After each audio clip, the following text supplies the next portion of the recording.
तकदीर बड़ी बेरहम भी हो सकती है। कभी कभी ऐसी गलतियों की सजा वसूलती है, याद भी नहीं होता कब की थी ये गलती, की भी थी या नहीं। फिर ख्याल आता है कि कहीं ये कोई कर्मों का खेल तो नहीं, कोई गलती जो शायद आज नहीं, कल परसों नहीं, सालों पहले नहीं, पर कहीं पिछले जन्म में ही ना की हो।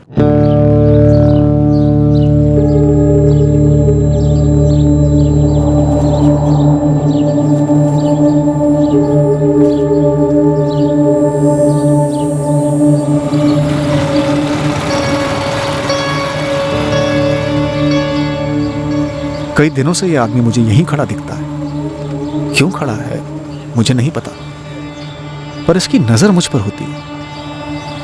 क्यों होती?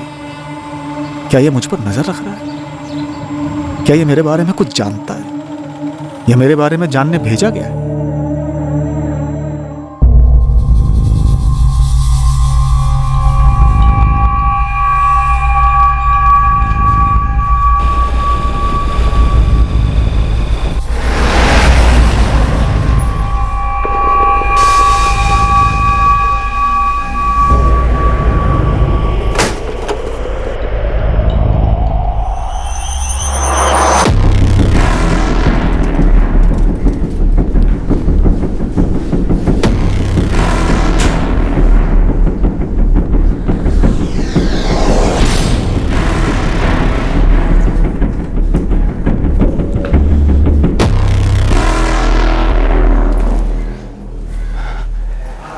इस बार तो अब घोड़ा हमको चलाने दीजिए। हमारा वक्त आ चुका है, हम एकदम तैयार हैं। अभी टाइम है बच्चे, टाइम है अभी। जितना कहा गया है उतना ही करेगा तो। जी भैया जी, जी। जो ड्यूटी तुझे दी गई है उसी में लगा रहा। जिनकी फायरिंग की ड्यूटी है वो सही टाइम पर तुझसे मिलेंगे। जगह का मुआयना कराना, टारगेट दिखाना और काम होते ही निकल लेना। अगर ये सब मक्खन की तरह हुआ तो अगली जुबारी में घोड़ा तेरे हाथ में होगा।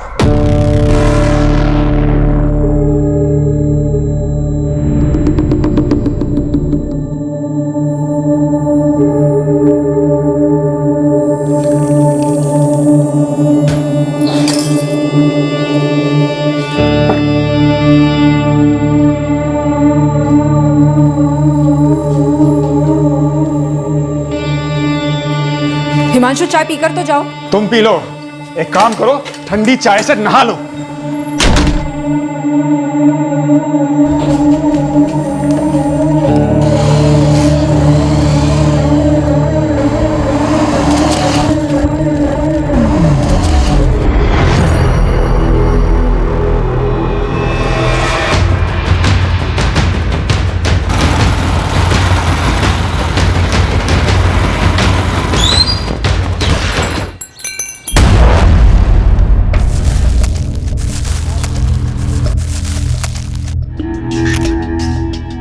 गोली की आवाज़ सुनते ही मैं बाहर भागा। देखा बाइक पर ट्रिपल सीट जाते हुए देखा मैंने उन्हें साहब। बाइक चलाने वाले के चेहरे पे गमछा था। हाउसिंग कॉलोनी के एक आदमी ने बताया कि हमारे पड़ोसी हिमांशु तिवारी को गोली लगी है। मैंने जैसे ही देखा अपने हिमांशु तिवारी पे गोली चली है, मैं चिल्लाते हुए कॉलोनी की तरफ गया। सर, सबसे पहले उनकी बीवी सुहासिनी जी को बताया, फिर बाकी लोगों को इकट्ठा किया। उनकी बेटी छोटी रंगोली हमारी दुकान पर ही आती है पेंसिल नोटबुक वगैरह लेने के लिए। हिमांशु तिवारी की मौत हो चुकी थी हॉस्पिटल ले जाने से पहले? जी हाँ, एम्बुलेंस आने से पहले 2-3 लोगों ने चेक किया था। तब तक वो मर चुके थे, उनकी सांस रुकी हुई थी। बाकी दोनों की शक्लें तो हमसे बेहतर तो हमारे सीसीटीवी ने देखी होंगे। हिमांशु तिवारी की मौत यहाँ आने के पहले ही हो चुकी थी इंस्पेक्टर। कितनी गोलियां लगी? 6। विक्टिम की बॉडी अभी पोस्टमार्टम के लिए भेज रहा हूँ। हिमांशु तिवारी की बीवी और बच्ची दोनों अभी भी सदमे में हैं। उन्हें यकीन ही नहीं हो रहा कि हिमांशु तिवारी अब नहीं रहे। मम्मी, वो डॉक्टर और सब लोग क्यों कह रहे थे कि पापा मर गए हैं? नहीं बेटा, वो डॉक्टर ने ठीक से चेक नहीं किया। जब हम पापा को यहाँ लाए थे तब सांसें चल रही थी उनकी। नहीं चल रही थी मम्मी, नहीं चल रही थी।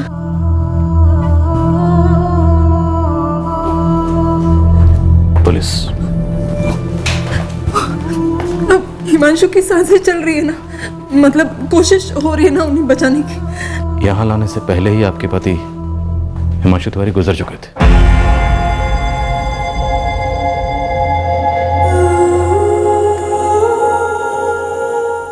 सर, विक्टिम हिमांशु तिवारी की लालबाग मार्केट में ऑटो स्पेयर पार्ट्स की दुकान है। ये स्टेशनरी की शॉप वाले चंदन के अलावा और कोई आई विटनेस? नहीं सर, जिनसे भी बात हुई वो यही कह रहे थे कि फायरिंग की आवाज़ सुनकर वो क्राइम सीन पर आए और तब तक हमलावर निकल चुके थे। देखते हैं सीसीटीवी फुटेज क्या दिखाती है।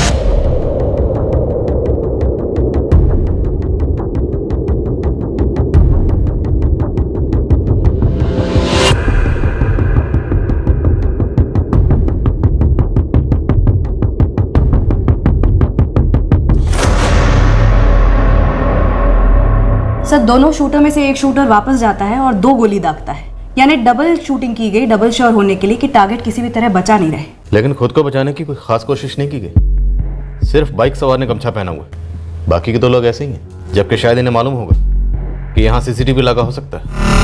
सर, बाइक की नंबर प्लेट भी ब्लैंक है, इस बात का भी ख्याल रखा गया। सर, थोड़ा सा रिवाइंड करके देखते हैं। दोनों शूटर्स एक ही तरफ देख रहे हैं, जैसे कि किसी के इशारे का इंतजार कर रहे हैं। इन दोनों को इशारा मिलता है और ये लोग हिमांशु पे हमला करते हैं। और ये इशारा कर देने वाला शायद वो स्पॉटर कोऑर्डिनेटर गमछाधारी होगा। ये गमछाधारी स्पॉटर काफी दिनों से फील्डिंग कर रहा होगा हिमांशु की। स्टेशनरी ओनर चंदन से कुछ और इन्फॉर्मेशन मिली? सर, कह रहा है इसके अलावा कुछ और याद नहीं है। उसे कहो कि याद करे, दिमाग पर जोर डाले, या फिर पूछ लो कि हम याद दिला। क्यों निशाना बनाया गया होगा हिमांशु तिवारी को? क्या इसकी ये रोज की रूटीन होगी, शाम के इसी वक्त घर से निकलना 4 बजे के आसपास? सर, ये तो उसकी वाइफ सुहासिनी बता सकती है, पर अभी तो वो काफी शौक में है। 4 गोलियां मारी गई और फिर कुछ सेकंड बाद 2 गोलियां और दागी गई। जरूरत नहीं थी वैसे, पहले 4 में ही मौत हो चुकी होगी, या चंद सेकंड्स बाद हो जाती, no doubt. Victim spare part की दुकान चलाता था, फैमिली वाला आदमी है। पता नहीं किसी से क्या दुश्मनी रही है, इतनी बेरहमी से मार डाला।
इसी की बात कर रहे थे ना कल रात को आप? हाँ, हिमांशु तिवारी। 6 गोलियों से भून डाला इसे, वहीं के वहीं दम तोड़ दिया बंदे ने। कुछ पता चला क्यों मारा गया? अब तक तो नहीं, लेकिन कोई ना कोई कारण तो जरूर निकलेगा। वही होगा जो हमेशा होता है, जर जोरू या फिर जमीन का मामला।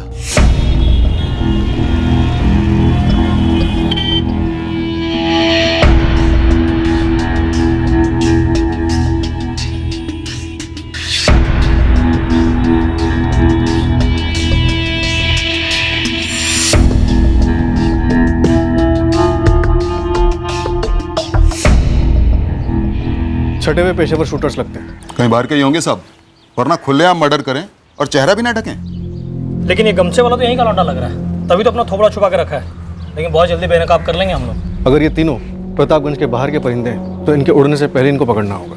हर जगह बात घुमा दो। जी मालिक। मैडम, पहले कभी इस गमछे वाले को यहाँ आसपास देखा हो? ऐसा ध्यान तो नहीं आ रहा, और इसका चेहरा तो वैसे दिखाई भी नहीं दे रहा। लेकिन आपको तो पिछले कुछ दिनों की सीसीटीवी फुटेज निकाल के दे देता हूँ। पूरे 1 हफ्ते की सीसीटीवी फुटेज निकालो। जी। 1 मिनट रुको, 2 हफ्ते की निकालो। हिमांशु दोपहर 1:30 बजे दुकान से आते, खाना खाते, फिर सो जाते। शाम को 4 बजे उठकर चाय पीते, फिर दुकान को जाते। ये डेली की रूटीन थी हिमांशु जी की, तो शायद हिमांशु जी की रूटीन को स्टडी किया गया। अब चूंकि बाजार में उनकी दुकान के बाहर उन्हें मारना मुश्किल था, इसलिए कॉलोनी के बाहर की जगह को चुना गया, और वो भी दोपहर का वक्त। पर जीजा जी क्यों सर? हिमांशु ने किसी का क्या बिगाड़ा था? देखिए, इस तरह की ज्यादातर पेशेवर हत्या किसी पुरानी दुश्मनी या रंजिश की वजह से होती है। क्या ऐसा कुछ था? मेरे पति ने एक बार भी ऐसे किसी रंजिश या दुश्मनी की बात नहीं की थी। हाल फिलहाल में हिमांशु जी ने अपनी दुकान को लेकर या कारोबार को लेकर किसी परेशानी का जिक्र किया? ऐसे किसी परेशानी का जिक्र कभी नहीं किया उन्होंने। हमारा खुशहाल परिवार था सर, एक दूसरे के साथ हंसी खुशी रहते थे। हिमांशु चाय पीकर तो जाओ। तुम पी लो, एक काम करो, ठंडी चाय से नहा लो। सुहासिनी जी, आपकी लाल बाग वाली दुकान पर गौरव और विकास काम करते हैं, उनके साथ कोई खटास? वो लोग कई सालों से काम कर रहे हैं सर, भरोसेमंद है। क्या गौरव और विकास में से किसी ने कोई बड़ा लोन लिया था हिमांशु से? साहब, लोन लेने की कभी ज़रूरत ही नहीं पड़ी। हिमांशु से तनख्वाह वक्त पर देते रहे और बोनस भी देते रहे।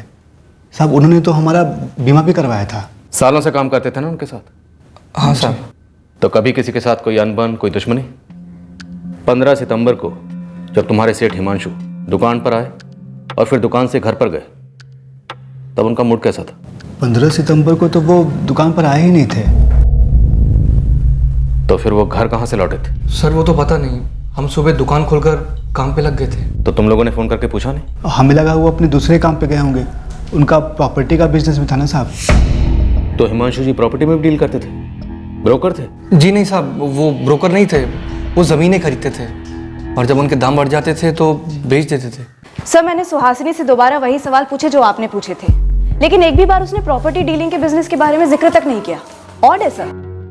क्या उसने जानबूझकर नहीं बताया कि हिमांशु परसों दुकान पर नहीं गया था? सर, क्राइम सीन से हिमांशु का फोन बरामद हुआ है। कुछ मिला शक करने लायक? किसी राजू चौधरी को कई कॉल्स हुए हैं 15 को, और उससे पहले भी कई बार। सर, इस राजू चौधरी से हिमांशु की लगभग रोज बात होती थी, दिन में कई दफे, लेकिन क्रियाक्रम के वक्त कोई राजू चौधरी नाम का आदमी आया नहीं था। इस राजू चौधरी का फोन स्विच ऑफ? नहीं सर, ऑन है। मैंने मिस कॉल दिया था, कॉल रिकॉर्ड्स मंगाए हैं, सोचा फिर उठाते हैं। और हिमांशु के call records? On the way हैं सर। सर, हिमांशु के कॉल लिस्ट में सुहासिनी के 6 मिस्ड कॉल्स हैं, परसों सुबह 11:30 से 1:15 बजे के बीच के, जो शायद हिमांशु ने मिस किए या फिर उठाए नहीं। चंदन स्टेशनरी वाले की सीसीटीवी फुटेज से कुछ मिला? नहीं सर, चंदन ने 3 हफ्ते की फुटेज खंगाली। इनफैक्ट हमने भी फुटेज रीस्कैन की, लेकिन उसमें कोई भी बंदा ऐसा स्पॉट नहीं हो रहा है जो गमछेधारी की बॉडी टाइप से मैच करता हो, या फिर कोई किसी पर नजर रख रहा हो।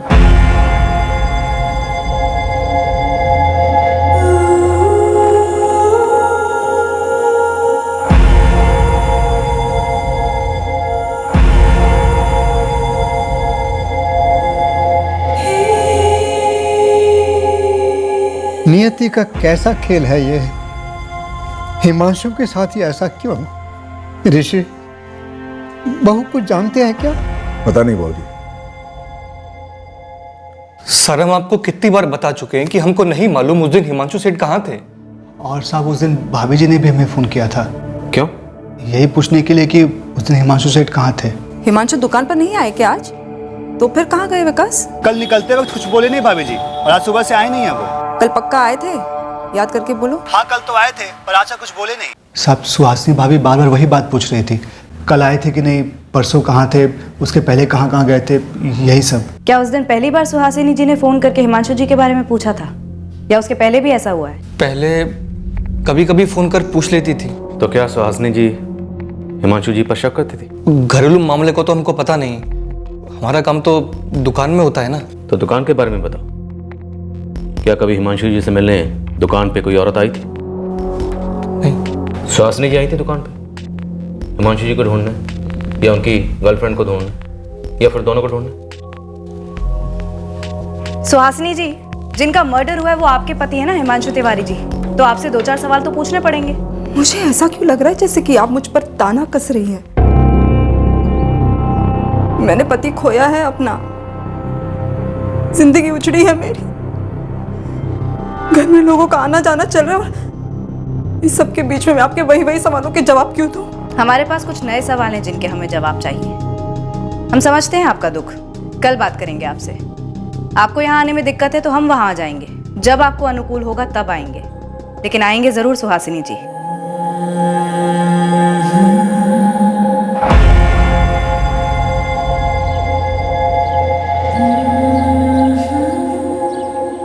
तुम और रंगोली कुछ दिनों के लिए हमारे यहाँ शानपुर क्यों नहीं आ जाते? देखती हूँ माँ, यहाँ पर भी बहुत सारे अधूरे काम पड़े हैं, समझ में नहीं आ रहा है माँ, शुरुआत कहाँ से करूँ।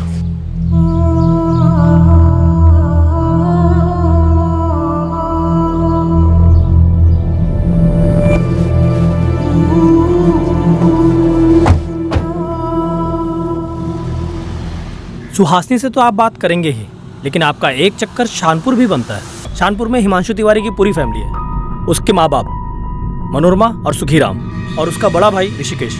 लेकिन हाँ, एक खबर लगी है कि शानपुर में हिमांशु तिवारी के पिता सुखीराम अपनी जायदाद का बंटवारा करने वाले थे, वो भी हिमांशु और ऋषिकेश में आधा आधा। क्या शानपुर में काफी प्रॉपर्टीज है उनकी? करोड़ों की संपत्ति है। पुलिस ने सुहासिनी को बताया हिमांशु की सुपारी दी थी, किसी पेशेवर हत्यारे ने मार डाला उसे। और क्या बोला पुलिस वालों ने? सुहासिनी ने तो इतना ही बताया मुझे। समझ में नहीं आ रहा है मेरे हिमांशु की ऐसे किसके साथ दुश्मनी थी जो। सुहासिनी जी, पहली बात तो ये कि आपने हमें ये नहीं बताया कि आपके पति हिमांशु जमीन के लेन देन का कारोबार भी करते। दूसरी बात, आपने हमें ये भी नहीं बताया कि 15 सितंबर जिस दिन उनका कत्ल हुआ वो दुकान पर गए नहीं थे। शौक या शौक में बताना भूल गई आप? फिर ताना कस रही हैं आप? सर, मैं सच में भूल गई थी, क्योंकि मेरी आंखों के सामने मेरे पति की गोलियों से छन्नी लाश पड़ी थी।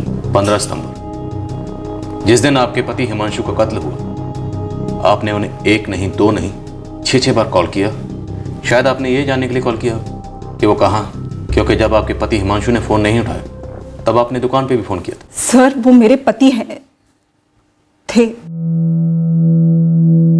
वो किस वक्त कहाँ है इतना जानने का भी हक नहीं है मुझे। लेकिन हमारा भी फर्ज बनता है ये जानने का कि हिमांशु 15 सितंबर की सुबह अगर दुकान पर नहीं थे तो कहाँ थे? रोज जैसे ही निकले थे, नाश्ता किया और ठीक 9 बजे घर से निकले। रंगोली, मैं जा रहा हूँ, बाय। बाय पापा। स्कूल में अच्छे से पढ़ाई करना। हाँ, मैं जा रहा हूँ सुहासिनी, बाय। हाँ सर, मैंने उन्हें ये जानने के लिए फ़ोन किया था कि हिमांशु खाना खाने के लिए घर पर आएंगे या मैं डब्बा भेजूं दुकान पर हमें तो पता चला कि आपके पति हिमांशु हर रोज दोपहर को खाना खाने घर पर ही आते थे। सर, वो आते थे, पर क्या एक पत्नी फोन करके पता भी नहीं कर सकती है? ऐसे कैसे बाल की खाल निकाल रहे हैं आप? कैसा इशारा कर रहे हैं आप सर? इशारा नहीं कर रहे हैं, एक बात रख रहे हैं आपके सामने। अगर हिमांशु उस दिन दोपहर में खाने के लिए घर पर नहीं आते तो शायद बच जाते। ये तो सीधा सीधा आरोप हो गया। इतने बेरहम कैसे हो सकते हैं आप लोग? 15 सितंबर को आपने अपने पति हिमांशु को 6 बार फोन किया यह जानने के लिए कि वो कहाँ थे। तो 15 सितंबर की दोपहर को जब वो घर पे आए थे तब आपने पूछा होगा कि वो कहाँ थे। सर, वो मेरी बहन संगीता के पति योगेश पांडे के साथ जमीन देखने गए थे। खुश? और क्या पूछना है आपको? यही बात जो आपने अब बताई, पहले नहीं बताई। सर, मैं अभी तो आपको बता चुकी हूँ कि ये बात मेरे दिमाग से निकल गई थी सर, मैं भूल गई थी सर, यहाँ मुझे मेरी बेटी रंगोली के फ्यूचर की चिंता है मुझे। और एक आप है जो मुझ पर आरोप लगा रहे हैं कि मैंने तब अपने पति को जानबूझकर घर से बाहर भेजा, मैंने उनकी हत्या करवाई, मैंने हत्यारों को बुलवा के उन्हें मरवाया। सर, पागल है आप या मुझे पागल करना चाहते हैं? सर, हिमांशु पति थे मेरे, सब कुछ थे।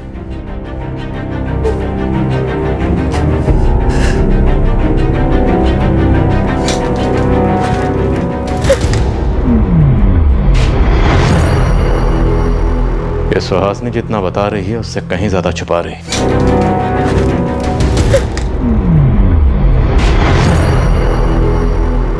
ये सुहासिनी जितना बता रही है उससे कहीं ज्यादा छुपा रही है।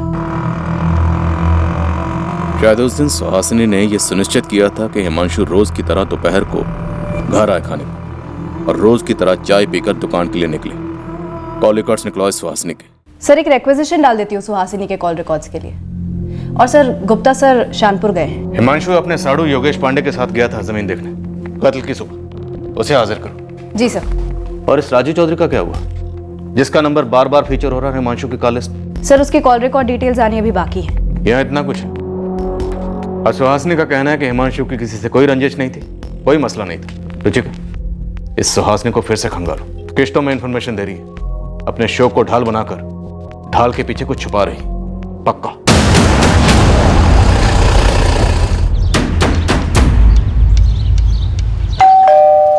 आपका शक बेहुदा है। बाबूजी के प्रॉपर्टी में हिमांशु का बराबर का हक था, हक है, और सुहासिनी को वो हक मिलेगा, ये सच्चाई है। आप चाहे जमीन आसमान एक करो, मेरे खिलाफ आपको कोई सबूत नहीं मिलेगा। किस बात का सबूत? सुपारी देने का? अपने भाई का कत्ल करवाने का? नहीं, दरार का, रंजिश का। अब जरूरी नहीं कि प्रॉपर्टी का बंटवारा होते वक्त दो भाइयों में दुश्मनी हो। उनको देखिए, बोलना बंद हो गया मेरे बाबूजी का। सर, जल्द से जल्द पता कीजिए किसने मारा मेरे भाई को, किसने की मेरे माँ और बाबूजी की हालत। ऋषिकेश जी, आपके पास एक से ज्यादा फोन नंबर्स हैं? जी, जितने भी हैं सब लिखवा दीजिए। आप अब भी मुझ पर शक कर रहे हो? दुख भरे भावुक दुखड़े सुनकर फैसले करना सिर्फ किस्से कहानियों में होता है, हकीकत में नहीं। हकीकत में सहानुभूति नहीं, सिर्फ सबूत काम करते हैं। आपके पास क्या सबूत है मेरे खिलाफ कि मैंने मेरे भाई को मरवाया? फिलहाल हमारे पास सबूत हो या ना हो, पर आपके पास अपने भाई को मरवाने का ठोस मकसद जरूर था। और कत्ल की तहकीकात में जिसके पास मकसद होता है ना, वो शक के दायरे में होता है, फिर चाहे वो सगा भाई हो, बाप हो या फिर पत्नी हो।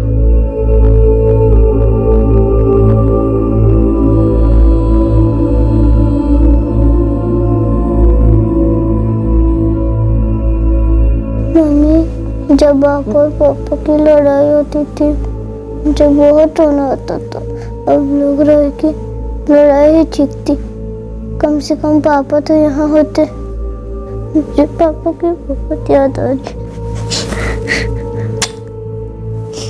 मुझे भी बेटा। तो फिर आप उनके साथ इतनी लड़ाई क्यों करती थी? मम्मी, पापा को किसने मार डाला? क्यों मार डाला? मुझे नहीं पता बेटा, मुझे नहीं पता।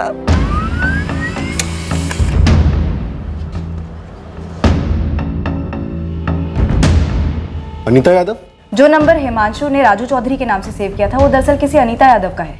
एक आदमी अपने मोबाइल में एक औरत का नंबर एक आदमी के नाम से क्यों सेव करेगा? ताकि उसकी बीवी को शक ना हो, पता ना चले। अफेयर शायद सुहासिनी का नहीं, हिमांशु का रहा होगा।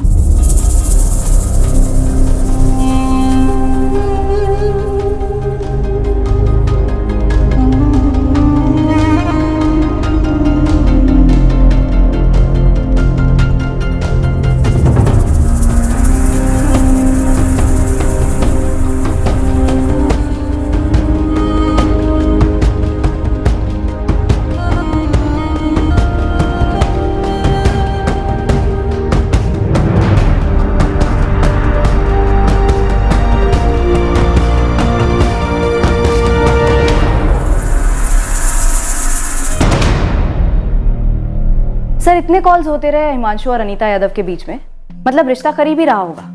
लेकिन अनीता यादव ना तो हिमांशु के क्रियाक्रम में आई और ना शोक सभा में। अनीता से ही पूछ लेते हैं, वो बिजी थी या छुप रही थी? जमीन मेरी नज़र में आई थी, ये प्रतापगंज शानपुर रोड पर, और मैं पहले भी हिमांशु को इस जमीन के बारे में बता चुका था। तो 15 सितंबर को आप और हिमांशु वो जमीन देखने गए? जी, जमीन के मालिक से बात भी हुई थी हमारी।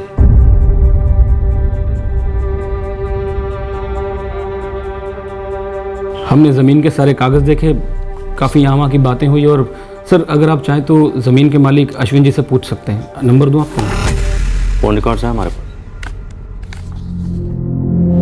आपके और हिमांशु के फ़ोन रिकॉर्ड से पता चलता है कि आपके फ़ोन की लोकेशन 15 सितंबर को प्रतापगंज शानपुर रोड ही थी। तो सर सच ही बोल रहा हूँ ना मैं। हमने कब कहा आप झूठ बोल रहे? और झूठ बोलने की वजह है क्या? बिल्कुल नहीं। 1 बजे हम लोग वहाँ से निकल गए और करीबन 2 बजे हिमांशु ने मुझे मेरे ऑफिस ड्रॉप किया। आपको ड्रॉप करने के बाद 2:30 बजे हिमांशु घर पहुंचे और फिर 2:55 पर सुहासिनी ने आपको फ़ोन किया। जी हाँ, सुहासिनी ने फ़ोन किया था। वजह? वो सर बस सुहासिनी पूछ रही थी कि हाँ योगेश, आपने और हिमांशु ने नई जमीन देखी थी क्या आज? हाँ सुहासिनी, बढ़िया ज़मीन है। मैं और हिमांशु सौदा पक्का करने की सोच रहे हैं। अच्छा, वैसे क्यों पूछ रही हो तुम? बस ऐसे ही। तो क्या सुहासिनी भी ज़मीन के लेन देन में हाथ बटाती थी? जी नहीं सर। तो फिर फ़ोन क्यों किया? वो ऐसे ही सर। फिर 3:55 पर जैसे ही हिमांशु घर से निकला, सुहासिनी ने आपकी पत्नी संगीता को फ़ोन किया। सर सगी बहनें हैं दोनों। वो दोनों सगी बहनें, आप सगे जीजा हैं और हिमांशु सगा पति था, जो इस फोन कॉल के दौरान ठीक 4:01 पर 6 गोलियों से भून दिया गया। सर मुझे समझ नहीं आ रहा कि ये दोनों बातें आपस में जुड़ी कैसे। आप कहना चाहते हैं कि क्या संगीता और सुहासिनी को मालूम था? मालूम था क्या? आप कहना चाहते हैं कि संगीता और सुहासिनी मिलकर हिमांशु को, सर ऐसा क्यों करेंगी वो? यही तो हम जानना चाहते हैं। हमें सुहासिनी पर गहरा शक है। कोई अंधा भी बता सकता है कि सुहासिनी और हिमांशु के बीच में शक की गहरी खाई थी। सर मुझे कुछ नहीं पता। सर मैं एक ब्रोकर हूँ, ज़मीनों की डील करता हूँ। हिमांशु भी यही काम करता था। हमने कुछ ज़मीनें मिलकर खरीदी और अच्छा दाम मिलने पर मुनाफा बांट लिया। संगीता और सुहासिनी बहनें हैं, लेकिन सर वो अपनी ज़िंदगी जीते हैं, हम अपनी। सर मुझे इस बात का बिल्कुल भी अंदाज़ा नहीं है कि हिमांशु और सुहासिनी के बीच में कुछ गलत था। अनीता यादव कौन? कौन अनीता यादव सर? जी वो कुछ वजह से मैं हिमांशु की शोक सभा में नहीं आ पाई। क्या वजह है अनीता जी? वो पर्सनल है। आप कभी हिमांशु की पत्नी सुहासिनी से मिलने नहीं गई दुख जताने? कोई पर्सनल कारण? मैं सुहासिनी को नहीं जानती, बस उनके बारे में जानती हूँ। पर वो आपके बारे में नहीं जानती? शायद नहीं जानती हो। कैसे जाने? हिमांशु के फोन में तो आप राजू चौधरी हो। ये आपका निकनेम है या इसका भी कोई पर्सनल कारण है? साहब ये अनीता यादव IIM रोड पर चांदनी अपार्टमेंट में रहती है और उसका पति शरद किशोरीपुर में रहता है। अलग हुए? ना साहब, ट्रांसफर पर। अनीता का पति शरद PWD में इंजीनियर है। अनीता और शरद का कोई बच्चा नहीं है साहब। अनीता का पति शरद का किशोरीपुर में पर्चा खोलो। जी साहब, बिल्कुल। अच्छा, उन दोनों शूटर्स का कुछ पता चला? और उस गमछे वाले का? साहब वो दोनों शूटर 101% बाहर के हैं। उन दोनों को अपनी पूरी बिरादरी में किसी ने नहीं पहचाना। लेकिन वो गमछे वाला तो यहाँ का हो सकता है। बिल्कुल हो सकता है साहब, लेकिन उसने गमछा इतना टाइट बांध रखा है कि इतनी सी भी पहचान नहीं मिल रही है उसकी। सर 15 सितंबर को जब हिमांशु घर से बाहर निकला था 4 बजे, तब पति पत्नी में घमासान झगड़ा हुआ था। पड़ोसी ने बताया? हाँ सर, एडवोकेट रीटा मिश्रा ने।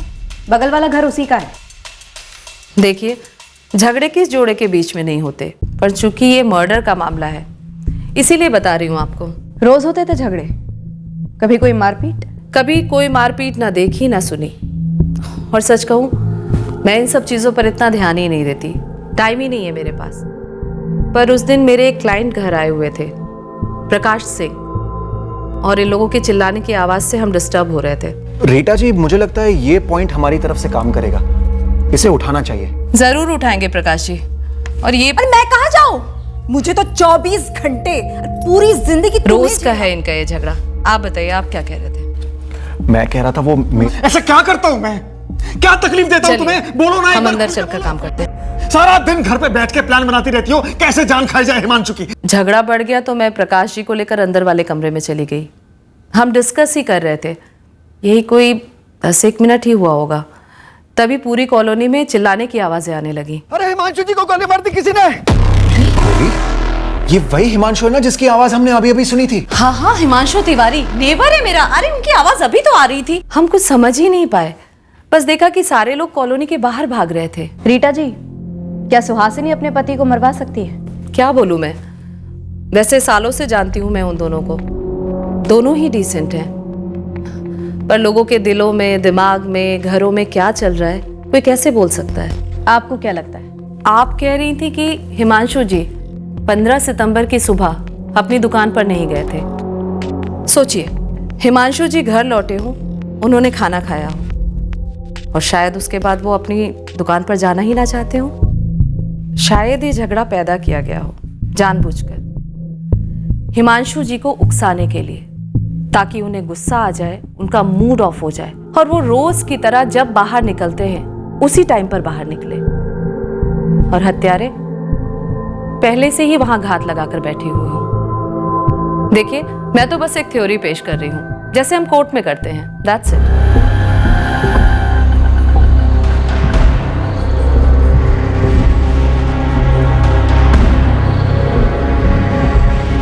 मुझे कोई आइडिया नहीं कि हिमांशु ने मेरा नंबर अपने मोबाइल में राजू चौधरी करके क्यों सेव किया था। हिमांशु और आप अच्छे दोस्त थे? सिर्फ दोस्त थे। आप जैसा समझ रहे वैसा कुछ भी नहीं था। हम क्या समझ रहे? यही ना कि हमारा अफेयर था। बिल्कुल नहीं था।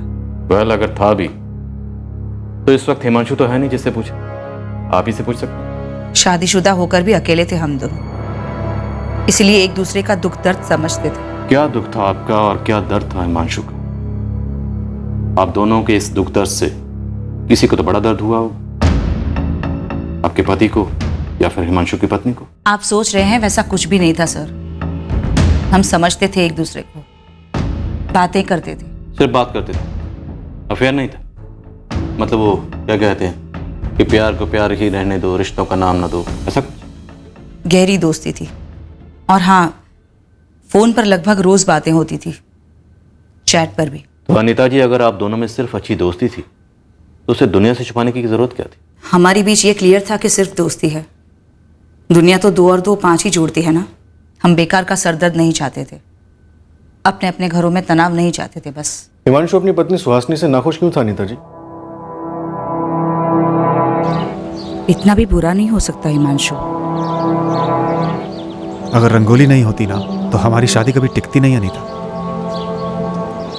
मैं रोज घर जाता हूं सिर्फ इसलिए क्योंकि मेरी बेटी रंगोली है, जो मेरी दुनिया है। लेकिन रंगोली को तो तुम दोनों चाहिए ना, और वो भी लड़ते हुए नहीं चाहिए। तुम्हें रंगोली की खातिर सुहासिनी को एक और मौका देना होगा। 12 साल 12 साल कम नहीं होते अनीता। और ताली कभी एक हाथ से नहीं बजती। काश मेरी तरह सुहासिनी की जिंदगी में भी कोई आए जो उसे यह समझाए कि मैंने कभी उससे दिल से प्यार किया था। हमारी शादी कोई गलती नहीं थी अनीता। शुरुआत में शुरुआत फिर से भी तो हो सकती है ना, नए सिरे से। और कोई गलती नहीं होती जब तक उसे सुधारने की कोशिश होती रहे। तुम नहीं समझोगी क्या होता है। रोज बेल बजाई, सुहासिनी ने दरवाजा खोला और बस शुरू। सुहासिनी को आपके बारे में मालूम था? जी मैं नहीं जानती, और इसलिए मैं हिमांशु के अंतिम संस्कार में भी शामिल नहीं हुई थी। चूर चूर हो गई थी ये सोचकर कि हिमांशु को इस तरह से क्यों मारा गया होगा। तो अनीता जी, क्या ऐसा हो सकता है कि किशोरीपुर में बैठे आपके पति शरद यादव ने आपकी और हिमांशु की दोस्ती को एक अच्छा खासा अफेयर समझ लिया? बोलिए अनीता जी, शरद को मालूम था? शरद ने मुझे कभी भी सवाल नहीं किया हिमांशु के बारे में। सवाल नहीं किया इसका मतलब ये नहीं कि शरद को मालूम नहीं था। अनीता जी, क्या ऐसा हो सकता है कि शरद ने हिमांशु को मरवाया? ऐसा कुछ भी नहीं था सर, कुछ भी नहीं। आप ऐसा सोचती, शायद आपके पति ऐसा ना सोचते।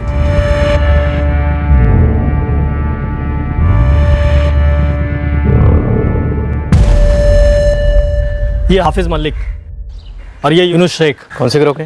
कोई माई बाप नहीं इनका। ये तो एक दूसरे के भी नहीं है, लेकिन एक खबर पता चली है कि 15 सितंबर की सुबह प्रतापगंज स्टेशन पे दोनों दिखे थे। दोनों बहुत ही शातिर हैं, काम के लिए फ़ोन भी नहीं रखते हैं। नया काम, नया सिम कार्ड। काम हुआ, सिम कार्ड फेंका। किसी लॉज में चेक इन भी नहीं किया, कहीं चाय भी नहीं पीते कि पकड़ सके। बस काम किया, धाएं धाएं धाएं और निकल लिया, एकदम मक्खन। जावेद, तू और असलम इस इलाके का हीरो होने का दावा करता है, लेकिन अभी तक ये पंटर कौन है इसके बारे में कुछ भी खबर नहीं मिली तुम्हें। क्या अगर सो रहे हो तुम दोनों? पूरी फील्डिंग कर रहे हैं, बहुत जल्दी कैच कर लेंगे। एक पत्नी जो शायद शकी थी, एक दोस्त जो शायद प्रेमिका थी, लेकिन अब तक हम हिमांशु के हत्यारों तक नहीं पहुंचे। किसी के भी फोन रिकॉर्ड से कुछ नहीं मिला। कहीं ऐसा तो नहीं हम गलत रास्ते पर चल पड़े? बिना फोन कॉल के भी मर्डर की प्लानिंग हो सकती है, हुई भी है। हाँ, होती है। चलो मान लेते हैं कि इस मर्डर की प्लानिंग भी आमने सामने बैठकर हुई। पर गुप्ता, सामने बैठने वाला कौन है, कहाँ है? सर, हिमांशु का भाई ऋषिकेश, शानपुर से। इसके खिलाफ कुछ मिला? इसके फोन रिकॉर्ड से कुछ निकला?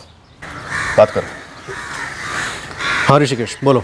सर, ये पेशेवर हत्यारे सस्ते तो नहीं आते होंगे ना? क्यों, तुमसे ज़्यादा चार्ज किए क्या, या फिर मार्केट रेट क्या चल रहा है? ये पता करने के लिए हमें फ़ोन किया है। सर बात मेरे भाई के मर्डर की है, इसलिए मजाक ना करे तो बेहतर है। सुनिए, हमारी एक बहन है दूर की, मीना त्रिपाठी, बेलागर में रहती है। हितेश बेटा, चलो गरम गरम खाना खा लेते हैं। बस मम्मा 2 मिनट। कोई 2 मिनट वो मिनट नहीं। विधवा है मीना। कुछ 1.5 महीने पहले उसने अपने मरहूम पति की प्रॉपर्टी बहुत ही घाटे में बेची थी। और तुम्हें लगता है इस मीना को पैसे चाहिए थे सुपारी देने के लिए? बस ऐसे ही ख्याल आया, वैसे सबूत नहीं है मेरे पास कोई। इस ख्याल के पीछे का पुलाव क्या है? क्या मीना के पास कोई मकसद था हिमांशु को मरवाने का? हाँ, मीना सबको बताई जा रही थी कि हिमांशु ने उसके साथ बड़ी नाइंसाफी की है। कैसी नाइंसाफी? मीना के पति की 2 साल पहले एक्सीडेंट में मौत हो गई। तब से ससुराल वालों के साथ जायदाद को लेकर मीना की प्रॉब्लम चल रही थी। मीना के ससुर ने हिमांशु को बंटवारे के बारे में राय देने के लिए कहा, जो कि हिमांशु ने अपनी तरफ से दे दी थी, पर मीना को रास नहीं आई थी। तब से हिमांशु के लिए दिल खट्टा हो गया था मीना का। इतना खट्टा हो गया कि इतनी कीमती प्रॉपर्टी आधे दाम में बेचकर सुपारी के लिए पैसे जुटाए गए।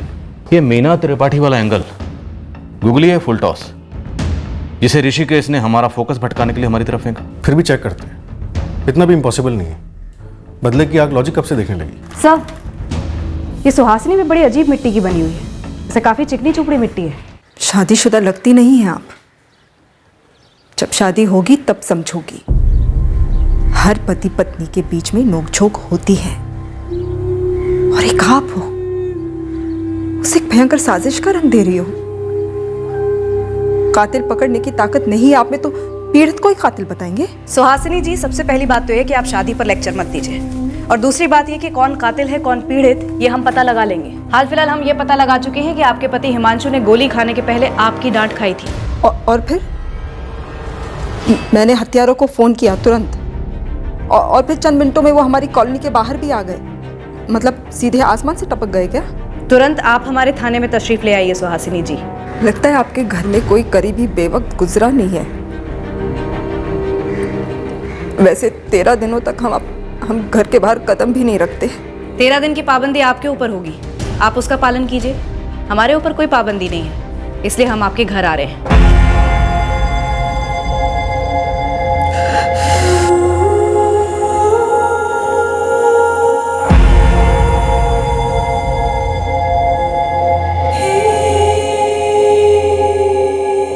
सुहासिनी, तुम्हारी हर रोज की झिकझिक की वजह से ना मुझे ऐसा लगता है कि इस घर में कभी नहीं लौटूं, कभी नहीं।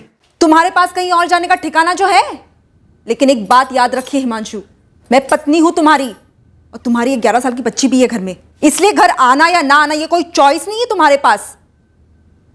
और इस घर में ना तुम्हारी मनमर्जी नहीं चलेगी। तुमसे तो बात करना ही बेकार है, जाओ तुम। अरे मैं कहां जाऊं?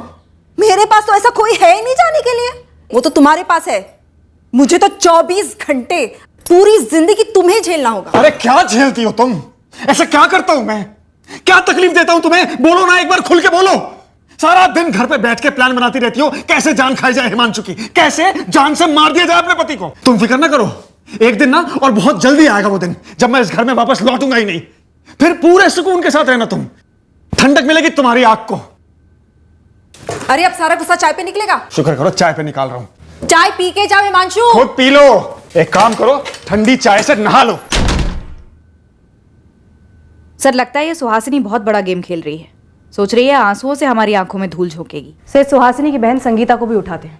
ये सुहासिनी हमारी पहली सस्पेक्ट नंबर 1 थी, और अब ये बेलागढ़ की मीना, हिमांशु की कजन भी आ गई हमारी लिस्ट में। और सर, अनिता का हस्बैंड शरद यादव तो जाहिर सा सस्पेक्ट है। जब हमने इस केस की तहकीकात शुरू की तब हमें बताया गया था कि हिमांशु एक बहुत ही सीधा साधा इंसान है, जिसकी किसी के साथ कोई दुश्मनी नहीं हो सकती। सर, शायद वाकई में सीधा साधा इंसान रहा होगा हिमांशु, तभी तो शक नहीं कर पाया कि कोई उसके खिलाफ साजिश कर सकता है। और अब उसके कत्ल के बाद हमारे हाथों इस साजिश की कोई भी कड़ी नहीं लग रही है। सर, ये अनिता दोस्ती वोस्ती कुछ भी बोले, लेकिन ये अफेयर ही रहा होगा। लेकिन ऐसी फीलिंग आ रही है कि ये मर्डर शायद इस अफेयर से ना जुड़ा हुआ, किसी और अफेयर से जुड़ा हुआ, शायद सुहासिनी के किसी अफेयर से।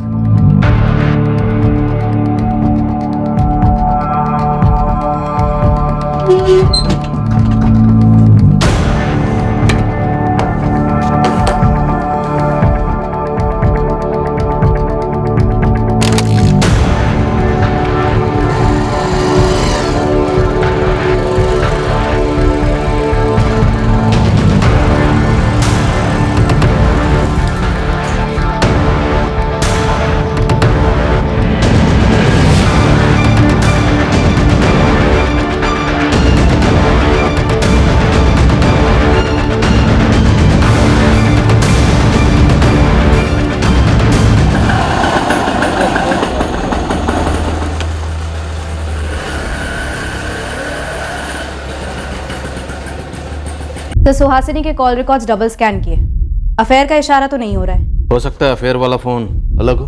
फोन नेटवर्क से चेक करती हूँ सर। वैसे सुहासिनी बाहर बैठी है और उसकी बहन संगीता निकल चुकी है सर, ऑन द वे है। दोनों से अलग अलग पूछताछ करेंगे और अगर जरूरत पड़ी तो फिर एक साथ भी।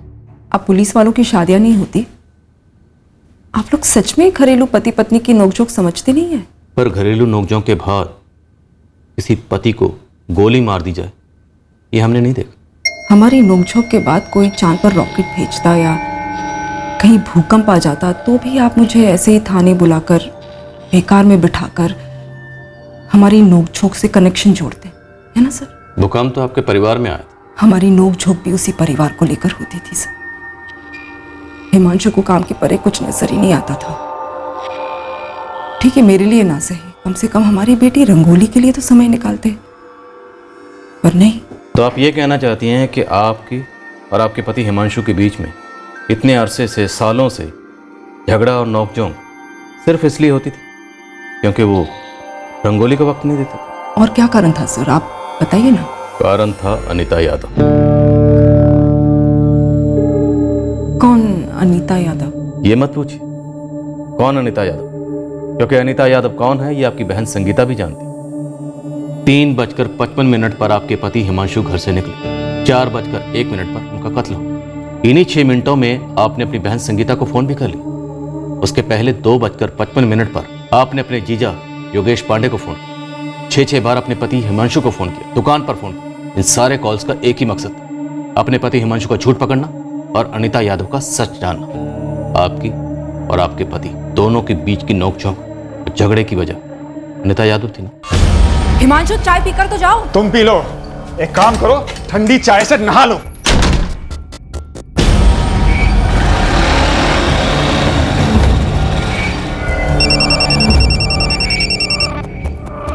हाँ सुहासिनी बोल। मुझे लगता है कि योगेश भी झूठ बोल रहा है।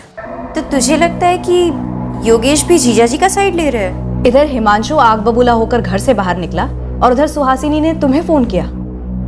गपशप करने के लिए तो फोन किया नहीं होगा। दरअसल गपशप करने के लिए ही किया था। बहनें हैं हम दोनों और सबसे अच्छी सहेलियां भी। ये तो हमारी बदनसीबी है कि उसी वक्त किसी ने जीजाजी की हत्या कर दी, और उससे भी बड़ी बदनसीबी ये कि उनके कातिलों का पता लगाने के बजाय आप लोग हमारे जख्मों पर नमक रगड़ रहे, खासकर मेरी बहन के। क्या आप दावे के साथ कह सकते हैं कि उनकी जिंदगी में कोई औरत थी और वो ये अनीता यादव थी? सबूत क्या है आपके पास? सुहासिनी जी, अफेयर के सबूत तो आपको मिले हों, तभी तो हिमांशु को मौत मिली। मत कहिए ऐसा सर, मैं तो कभी पता लगा ही नहीं पाई। सर मुझे लगता जरूर था कि कोई है, पर वो कौन है मैं कभी जान नहीं पाई। और आप अब मुझे बता रहे कि कोई थी, वाकई में थी। आपको कैसे पता चला? वैसे ही जैसे आपको पता चला राजू चौधरी से, जिससे आपके पति हिमांशु की कई बार बात हो। राजू चौधरी?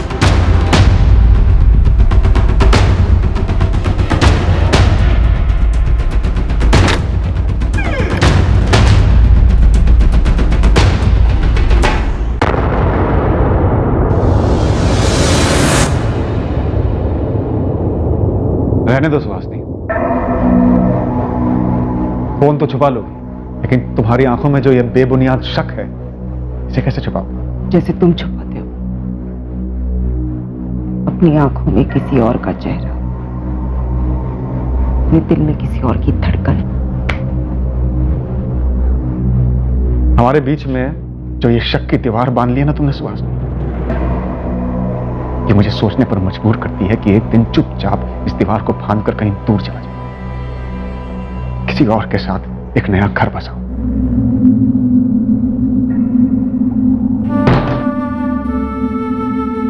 अनीता का नंबर हिमांशु ने राजू चौधरी के नाम से सेव किया था।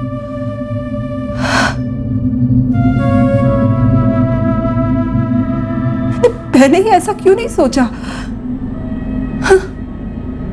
जिस राजू चौधरी से हिमांशु रोज बात करते थे, रोज, पर मैंने हिमांशु के मुंह से एक बार भी उसका नाम नहीं सुना कभी। आपको कैसे पता चला? वो लोग किसी होटल में मिलते थे। मुझे उसकी तस्वीर दिखा। अब रहने भी दीजिए सुहासिनी जी, आपकी ये नौटंकी आपकी असली तस्वीर दिखा रहा। आप हमें उस आदमी की तस्वीर दिखाइए जिससे आपका अफेयर था। बकवास मत कीजिए आप सर। इतने साल तक हिमांशु मुझे बोलते रहे कि मैं शकी हूं, मुझे वहम है, मैं चिड़चिड़ी होती जा रही हूं दिन भर, मैं एक सरदर्द हूं मैं। 6 फोन का क्या मतलब है? तुम 12 फोन करती ना तब भी मैं नहीं उठाता क्योंकि मैं बिजी था। किसी की भी पत्नी अगर 6 फोन करती ना हिमांशु, तो पति एक बात तो सोचेगा कि 6 फोन क्यों किया, क्या अर्जेंट बात क्या होगी। कितना भी बिजी हो हिमांशु, उसके लिए फैमिली सबसे पहले आएगी, सबसे पहले। तुम किस चीज में बिजी थे हिमांशु? किसके साथ बिजी थे? तुमने अभी तक पता नहीं लगाया है? अरे ये तो बड़ी अजीब बात हो गई आज। दुकान पे तो पक्का फोन किया होगा। नहीं, संगीता को जरूर फोन किया होगा। तो उसने बताया नहीं कि मैं उसी के पति योगेश के साथ शानपुर हाईवे के पास वाली जमीन देखने गया था। जमीन देखना बिजी होता है क्या?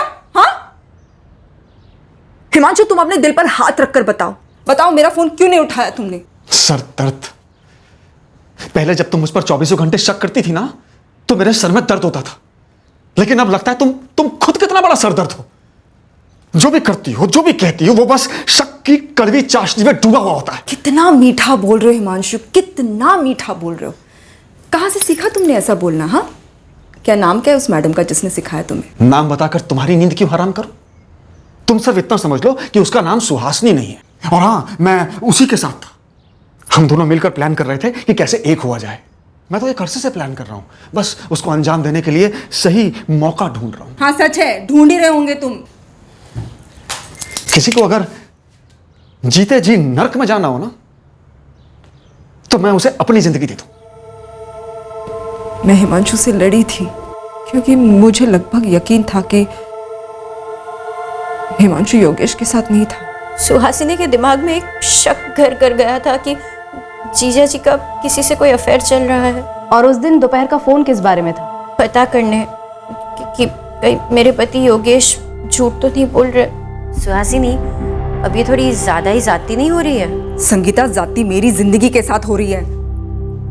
हिमांशु तो कई बार कह चुके हैं मुझे कि वो मुझे एक ना एक दिन छोड़ देंगे। पर योगेश जीजा जी का साथ क्यों देंगे? शायद मर्दों की सोच ही ऐसी हो, एक दूसरे के अफेयर्स छुपाओ। तो अब तुम योगेश पर भी अफेयर का आरोप लगा रही हो। सुहासिनी, असलियत में जीना सीखो, ये वहमों के कैद खानों से बाहर निकलो। हिमांशु ने ये सब कहा है मुझे। संगीता, मैं कोई मनगढ़ंत कहानी नहीं बता रही हूँ तुम्हें। पर सुहासिनी, तुमने कभी सोचा है जीजा जी ने खुद सामने से आकर ये बात नहीं कही होगी। हमेशा किसी झगड़े के आखिर में ये बात कही होगी, और झगड़ा हमेशा तुम ही शुरू करती हो। तुम भी उसी का साथ दे दो, जाओ तुम। ये वहम, ये अफेयर वाला शक कब पैदा हुआ? कब का तो मुझे नहीं पता, लेकिन काफी वक्त से था जरूर। संगीता, तुमने इतनी बड़ी बात हमसे छुपाई, और क्या छुपा रही हो? क्या मतलब है आपका? तुम्हारी बहन सुहासिनी दूध की धुली है या फिर वो भी अफेयर का इत्र लगाती थी? ये क्या बेहुदा बातें कर रही है आप? तो मैं गलत नहीं थी? पूरी तरह सही भी नहीं थी। हम ये जानना चाहते हैं कि कहीं अपने वहम को दूर करने के लिए आपने अपने पति हिमांशु को तो दूर नहीं कर दिया? मैंने नहीं मारा हिमांशु को सर। मैं कितनी बार वही बात बताऊं आपको। अरे सुहासिनी भाभी जी, अरे हिमांशु जी को गोली मार दी किसी ने। भाभी जी, क्या हुआ? अरे हिमांशु जी को गोली मार दी किसी ने। क्या बकवास कर रहे हैं आप? अरे भैया कहाँ जा? अरे कॉलोनी के बाहर पड़े वो खून बह रहा है। हाँ। कहाँ? मैं एम्बुलेंस में प्रार्थना करती रही हिमांशु बच जाए। अपने आप को कोसती रही कि क्यों झगड़ा किया मैंने हिमांशु के साथ। कितनी बार सोचा मैंने कि काश झगड़ा नहीं किया होता मैंने उनके साथ। शायद वो उस दोपहर को घर पर आराम करना चाह रहे थे, बस झगड़े की वजह से वो गुस्से में निकल गए। नहीं चाहते तो बच जाते, पर एक ना एक दिन वो जाते मुझे छोड़कर। रंगोली को मुझसे छीनकर किसके साथ जाते हैं ये मैं कभी पता नहीं कर पाती। सर, आप इस अनीता यादव से मिले हैं ना? कब शादी करने वाले थे वो? शायद आपको शादी की तारीख पता चल गई थी, इसलिए हो सकता है कि इससे पहले कि दोनों शादी करते आपने हिमांशु की सुपारी दे दी। आपको हथियारों से किसने मिलवाया? गिरोह का सरदार कौन था? आप पता लगाइए ना, जैसे आपने अनीता यादव का पता लगाया।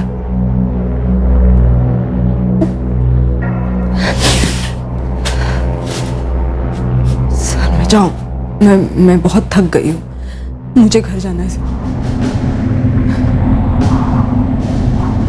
सुहासिनी तिवारी काफी अच्छे से दर्शाती है उसका सदमा, उसका चौंक जाना, पर अभी भी वो अपना असली चेहरा दिखा रही है या अभी भी मुखौटा पहने हुए, ये तय कर पाना मुश्किल है। सर, फोन नेटवर्क कंपनी से जवाब आया है। सुहासिनी के नाम पर कोई भी दूसरा नंबर रजिस्टर्ड नहीं है। हो सकता है इस अफेयर में कोई फोन इस्तेमाल ही ना हुआ। सुहासिनी अपने प्रेमी से चुपचाप मिलती रही। पीछा करो। सर, सुहासिनी की बेटी रंगोली से अलग से बात करें? नहीं रुचिका, वो बच्ची है, रहने देते। पहले हम ट्राई करते हैं, अगर कुछ ठोस हाथ लगा तो फिर बात करेंगे। हिमांशु की कजन मीना त्रिपाठी, उसका क्या हुआ? सर, मीना त्रिपाठी के कॉल रिकॉर्ड्स तो ठंडे हैं। गुप्ता सर का मैसेज आया था, वो बेलागढ़ में मीना त्रिपाठी तक पहुंच गए। हिमांशु मेरा कजन था, जाहिर है उसकी मर्डर की खबर सुन के मुझे बुरा लगा है, लेकिन आप मेरे पास क्यों आए हैं? ये गमछाधारी मास्टरमाइंड लगता है, और इन दोनों शूटर्स ने हिमांशु पर गोलियां चलाई थी। प्रोफेशनल काम करने वाले लगते हैं, काफी बड़ी रकम लेते हैं मर्डर की। तो आपके स्वर्गवासी पति की एक जमीन थी रामाबाग में, जो आपने पिछले महीने बेची। उसका इन पेशेवर हत्यारों से क्या ताल्लुक है? आप सीधे सीधे बताएंगे क्या टेढ़ा सोच रहे हैं? जमीन के बंटवारे को लेकर आपके अपने ससुराल वालों के साथ अनबन थी?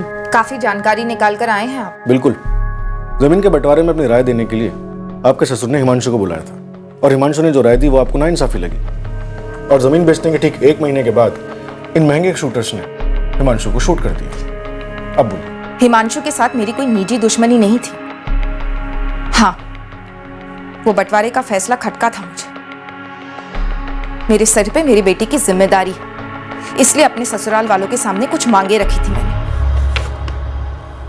50-50 हो रहा है मीना, इसमें नाइंसाफी कहाँ हुई है? तकदीर ने मेरे साथ नाइंसाफी की है, मेरे पति को मुझसे छीनकर। आप लोग थोड़ा बड़ापन नहीं दिखा सकते? मेरी हालत नहीं देख सकते? इस घर की विधवा हूं मैं, बेवक्त हुई विधवा। लेकिन मीना बेटा, हम राजेश के साथ नाइंसाफी नहीं कर सकते। राजेश जवान है, अभी अभी नौकरी शुरू की है, पूरी जिंदगी रखी है उसके सामने, लेकिन मुझे मेरी नई जिंदगी ढूंढनी है।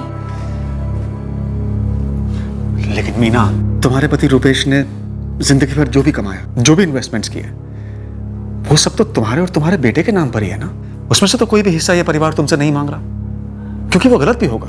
लेकिन केशव अंकल की प्रॉपर्टी पर राजेश और रुपेश दोनों भाइयों का बराबर का हक बनता है। नाखुश हुई, लेकिन लड़ी नहीं। जो होना था हो गया, मामला खत्म है। हिमांशु भी खत्म है। क्या ये मामला, ये रंजिश हिमांशु से थी? इंस्पेक्टर साहब, आपको बहुत गर्मी लग रही होगी ना, और इस किराए के मकान में एक कूलर तक नहीं है, और मैं हिमांशु के खिलाफ भड़ास निकालने जमीन बेचकर उसके कत्ल की सुपारी दूंगी। कितने की सुपारी दी थी? किसने उठाई थी सुपारी?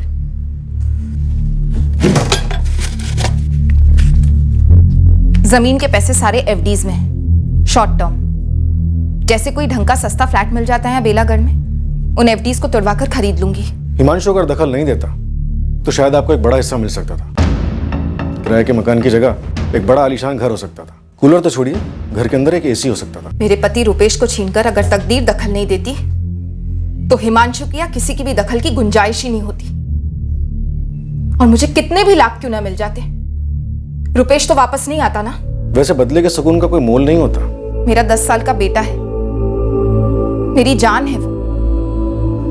इतना संगीन जुर्म करके मैं उसकी जिंदगी के साथ खिलवाड़ नहीं कर सकती। आप गलत गलियां छान रहे हैं।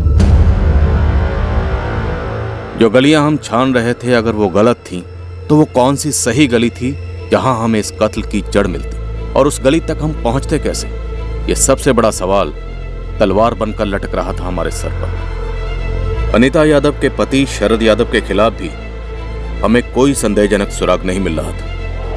केस की शुरुआत से लेकर अब तक सुहासिनी ही मुख्य संदिग्ध रही थी और अब भी थी, लेकिन अभी तक उसके खिलाफ भी कील ठोकने वाला कोई सबूत हाथ नहीं लगा था। ये दोनों शूटर हाफिज और यूनुस कई गैंग के लिए काम करते हैं, लेकिन अभी बिल्कुल हवा है।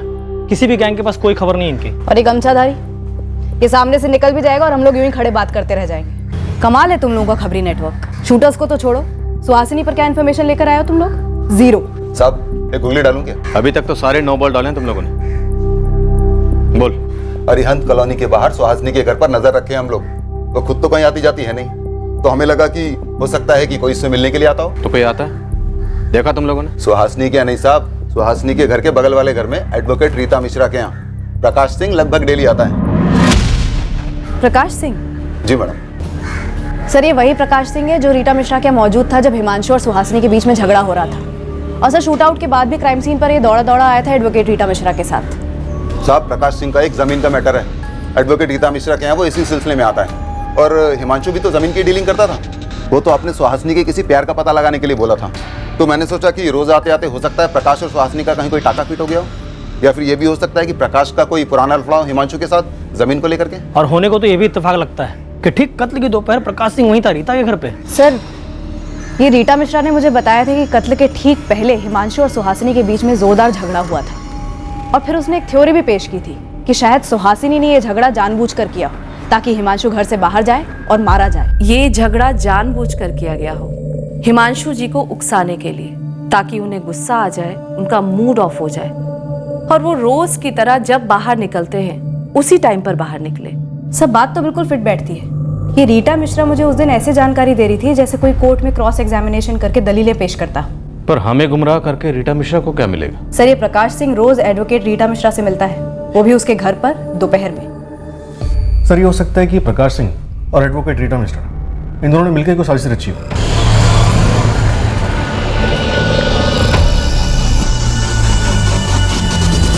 या तो ये रीटा मिश्रा इस सारी साजिश में शामिल है, या फिर एक पॉसिबिलिटी ये भी है ये एडवोकेट रीटा प्रकाश सिंह की जमीन का मसला हैंडल कर रही थी, पर उसे इस बात की भनक ही ना हो कि प्रकाश और सुहासिनी के बीच कुछ चला था, या फिर हिमांशु और प्रकाश के बीच कोई पंगा। सर इन दोनों संभावनाओं में जैसे ही हिमांशु घर से बाहर निकला होगा, इसकी जानकारी बाहर फील्डिंग कर रहे हत्यारों को दी गई होगी कि टारगेट निकल चुका है। एक बार फुटेज फिर से देखते हैं।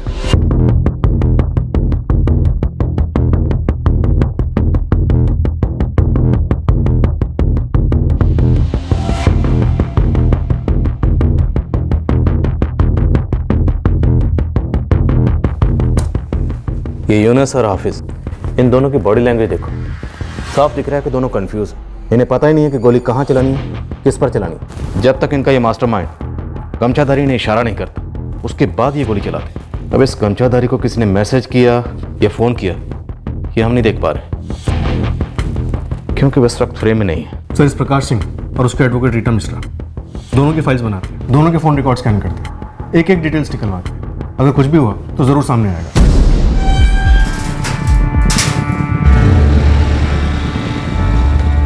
प्रकाश सिंह का छोटा सा बिजनेस है यहीं अपने प्रतापगंज में।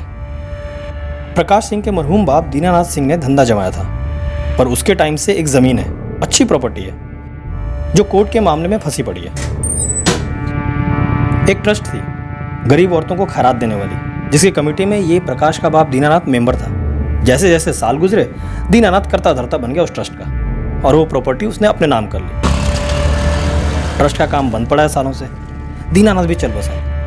फिर उस जमीन की देखभाल प्रकाश करने लगा। अब ट्रस्ट की कमेटी ने उस जमीन को लेकर केस ठोक दिया प्रकाश पे। इसी प्रॉपर्टी के केस में इस प्रकाश सिंह की वकील एडवोकेट रीता मिश्रा है। प्रकाश को रीटा टाइम टू टाइम सलाह देती हैं इसी केस पर। दरअसल सालों से रगड़ रहा है ये मामला। इसी केस के चक्कर में प्रकाश सिंह का रीटा के घर लगातार आना जाना लगा रहता है। ये हिमांशु भी प्रॉपर्टी की डीलिंग करता था, इस प्रकाश सिंह का उससे कोई कनेक्शन? हम भी वही देख रहे हैं सर, लेकिन अभी तक कोई कड़ी जुड़ी नहीं है। एडवोकेट रीटा मिश्रा, इसकी क्या स्टोरी है? सर रीटा मिश्रा सिर्फ हिमांशु की पड़ोसन थी, और उसके कत्ल से रीटा मिश्रा को कोई फायदा होने वाला था, ऐसा अभी तक तो कुछ भी नहीं दिख रहा है। सर प्रकाश सिंह के फोन रिकॉर्ड्स चेक किए, उसके पड़ोसियों से भी बात की, और अरिहंत कॉलोनी में सुहासिनी के अड़ोस पड़ोस में भी बात की। दोनों के बीच में एक बार भी हाई हेलो भी नहीं हुई है। इस प्रकाश सिंह और हिमांशु के बीच भी कोई कनेक्शन नहीं बैठ रहा है। नहीं सर, ऐसे किसी प्रकाश सिंह को मैं नहीं जानता, और ना ही इस ट्रस्ट की प्रॉपर्टी के बारे में सुना है। रीटा मिश्रा को जानते हैं? जानता नहीं हूँ, नाम सुना है, हिमांशु की पड़ोसन है। वकील है शायद कोई सर। और ये प्रकाश उसका क्लाइंट है, उसी प्रॉपर्टी के सिलसिले में। जब 15 सितंबर की दोपहर को हिमांशु सुहासिनी से झगड़ा करके घर से बाहर निकला और जिस वक्त उस पर हमला हुआ, तब ये प्रकाश रीटा के घर में मौजूद था। सर आप कहना चाह रहे हैं कि उसने हिमांशु को मरवाया? अभी नहीं कह रहे, पॉसिबिलिटी है। इस पॉसिबिलिटी में कोई दम है, क्योंकि इस प्रकाश का ना तो हिमांशु से, ना उसकी बीवी से, और ना ही फैमिली के बाकी किसी मेंबर से कोई कनेक्शन दिख रहा है। सर, ये महज एक इत्तेफाक हो सकता है कि जब हिमांशु पर गोली चली तब प्रकाश सिंह आसपास था, और ये भी एक इत्तेफाक हो सकता है कि प्रकाश सिंह की जमीन का मामला कोर्ट में अटका था और हिमांशु प्रॉपर्टी डीलर था। और अनिता यादव और उसका पति शरद यादव, उनसे कोई कनेक्शन हो सकता है? सर, अभी तक तो नहीं दिख रहा है। हाँ असलम बोल। फिर प्रकाश सिंह का हिमांशु और सुहासिनी के साथ क्या कनेक्शन है, इसका तो पता नहीं चला साहब। लेकिन इस प्रकाश सिंह का गोली और बंदूक के साथ डायरेक्ट कनेक्शन है साहब। बंदे के पास लाइसेंस्ड गन है। किससे खतरा है प्रकाश को? लंबी कहानी है साहब। 2010 में प्रकाश सिंह का गन का लाइसेंस इशू हुआ था, और 2011 में एक ऐसा वाकयात हुआ जिसे सुनकर आप भी चौंक जाएंगे। बोल असलम, हम चौंकने के लिए मरे जा रहे हैं। इस प्रकाश सिंह की जो प्रॉपर्टी है ना साहब, कोर्ट में जो फंसी हुई है, उस प्रॉपर्टी पर शूट आउट हुआ था।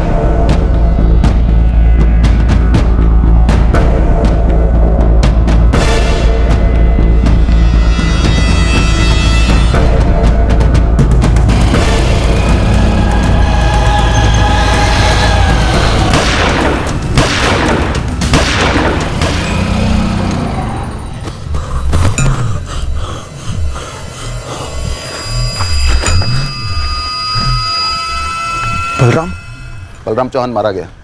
निशाना प्रकाश सिंह था। 6 साल पहले की बात।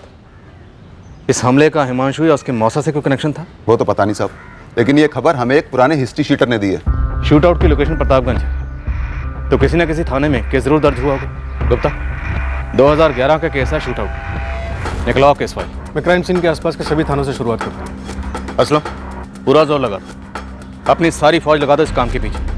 पता करो इस प्रकाश सिंह का हिमांशु से, या उसकी बीवी सुहासिनी से, या अनिता यादव, या उसके पति शरद यादव से कोई भी कनेक्शन। रविंद्रनगर police station. बात सिर्फ लाइसेंस बंदूक की होती तो शायद हम प्रकाश सिंह के पीछे इतने हाथ धोकर नहीं पड़ते, पर डिस्प्यूटेड प्रॉपर्टी पर इस शूट आउट की खबर ने हमारे कान खड़े कर दिए। हम लगभग पक्का थे कि प्रकाश सिंह का हिमांशु के कत्ल के वक्त क्राइम सीन के आसपास होना महज एक इत्तेफाक नहीं था। पर इससे पहले कि प्रकाश सिंह की पूरी कुंडली हमारे सामने खुलती, हिमांशु के शूट आउट की साजिश का एक पन्ना हमारे हाथ लगा। कौन है संजय राजपूत? नया कॉला पंटर है, पर नारायण नगर में बतौर गुंडा उभर रहा है। हिमांशु तिवारी के मर्डर में इसकी कोई डायरेक्ट इन्वॉल्वमेंट है? डायरेक्ट इन्वॉल्वमेंट है कि नहीं ये तो पता नहीं, लेकिन इसका एक पुराना साथी है, बंटी सिंह। मेरा बंदा उस बंटी सिंह से मिला था, तो बंटी सिंह बोला कि 16 सितंबर की सुबह से ये संजय राजपूत अंडरग्राउंड है। संजय और बंटी दोनों की डिटेल्स निकलवा और तुरंत भेजो।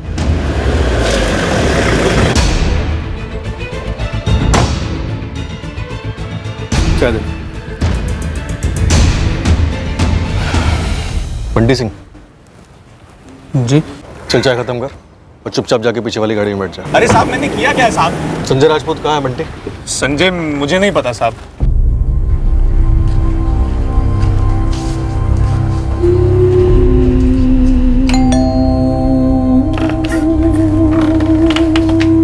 जी, मैं अनीता यादव।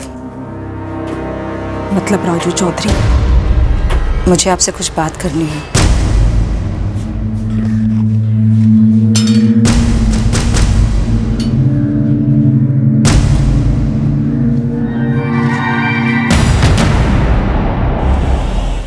हिमांशु तुमसे बहुत प्यार करता था। एक सर्टिफिकेट ले आती साथ में। तुम जैसा सोच रही हो वैसा कुछ भी नहीं था। हम सिर्फ दोस्त थे। हाँ, राजू चौधरी, मुझे तुम्हारी हर बात पर पूरा यकीन है। मुझे तो ये तक नहीं पता था कि हिमांशु ने मेरा नंबर किसी और के नाम से सेव किया है। लेकिन ये तो पता था ना कि तुम एक घर तोड़ रही हो, एक बच्ची को अपने बाप से अलग कर रही हो। पता था ना तुम्हें? शर्म नहीं आई तुम्हें? मैंने कहा ना तुमसे कि ऐसा कुछ भी नहीं था, हम सिर्फ दोस्त थे बस। 12 साल से साथ में हूँ हिमांशु के, उसके हर दोस्त को जानती हूँ। पुलिस को भी यही शक था कि मेरा और हिमांशु का अफेयर था, लेकिन ये सच नहीं है। और सुहासिनी, हिमांशु तुमसे नाखुश नहीं था, वो तो बस तुम्हारी शक करने की वजह से परेशान था। वो तुम्हारे और रंगोली के साथ एक सुखी जीवन बसर करना चाहता था। और सुहासनी, मैं भी शादीशुदा हूँ। हम दोनों बस बातें करते थे, कभी शादी वादी का ख्याल तक नहीं आया। शायद हिमांशु की मजबूरी रंगोली थी, तुम्हारी मजबूरी तुम्हारा पति। किसी की कोई मजबूरी नहीं थी। हिमांशु बस तुम्हारी शक करने की वजह से परेशान था। उसे लगता था कि तुम उस पर यकीन ही नहीं करती।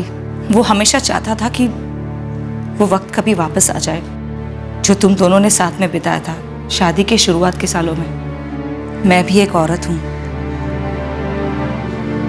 महसूस कर पाती थी जब वो बातें करता था तुम्हारे बारे में कि वो तुमसे कितना प्यार करता है। हिमांशु का तुम्हारे लिए प्यार कभी खत्म नहीं हुआ, कभी नहीं।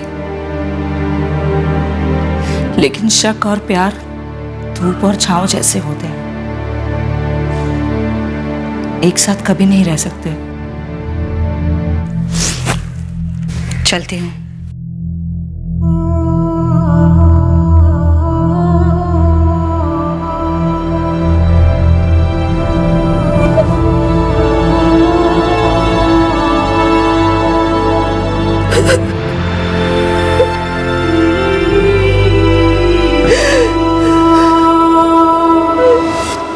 अरे साहब, दोबारा क्या देखना?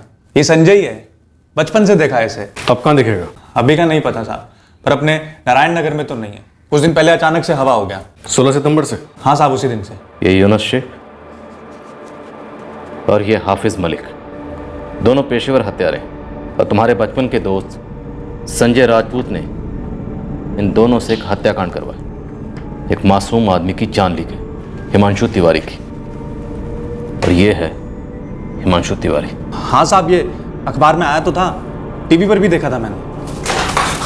साहब फिर भी पुलिस के पास नहीं आया? अरे साहब, तब ध्यान नहीं आया। तेरा बचपन का दोस्त संजय राजपूत, जिसने गमछा पहना हुआ है, अखबार में उसकी फोटो देखी होगी, टीवी पर सीसीटीवी फुटेज दिखाई गई, सब कुछ देखने के बाद भी तो पुलिस के पास नहीं आया? साहब, मुझे क्या पता था वो इतनी जल्दी बीए पास हो जाएगा और मर्डर करने लग जाएगा। तेरे बीए में पीएचडी छोड़ और ये बता, तू कौन से घराने का कलाकार है? हाँ? गुरु कौन है तेरा? साहब, मैं और संजय साथ में काम करते थे, हफ्ता वसूली करते थे ठेले वालों से। फिर वो साला संजय दुर्जन भैया के साथ काम करने लग गया और मुझे कभी मिलवाया भी नहीं।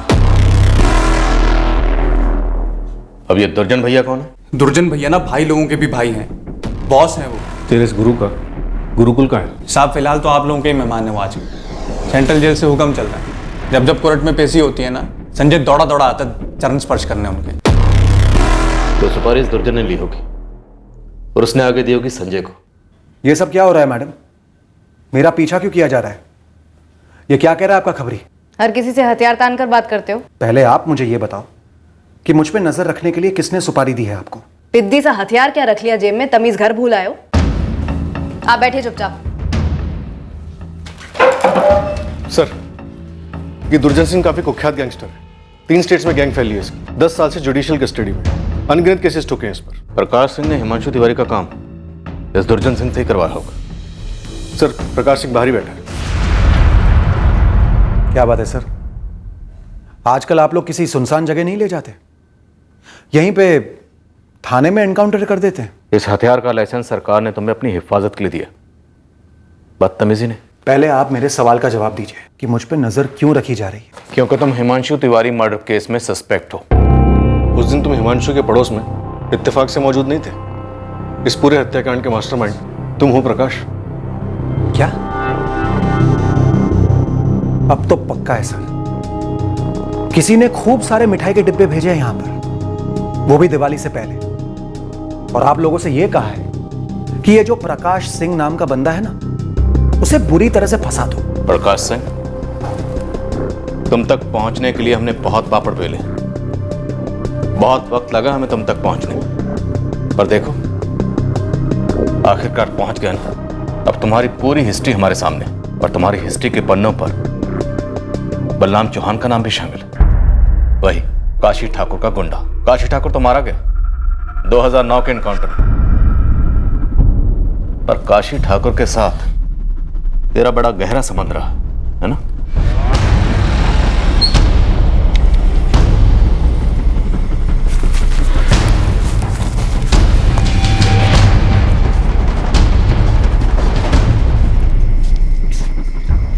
हाँ प्रकाश, बैठ।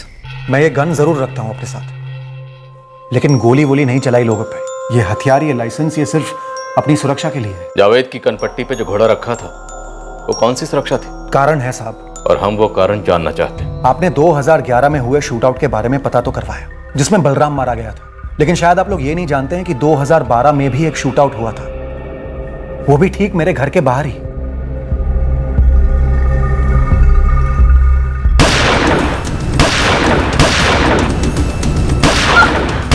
मीनाक्षी! मीनाक्षी अंदर जाओ! अंदर जाओ, दरवाजा बंद करो!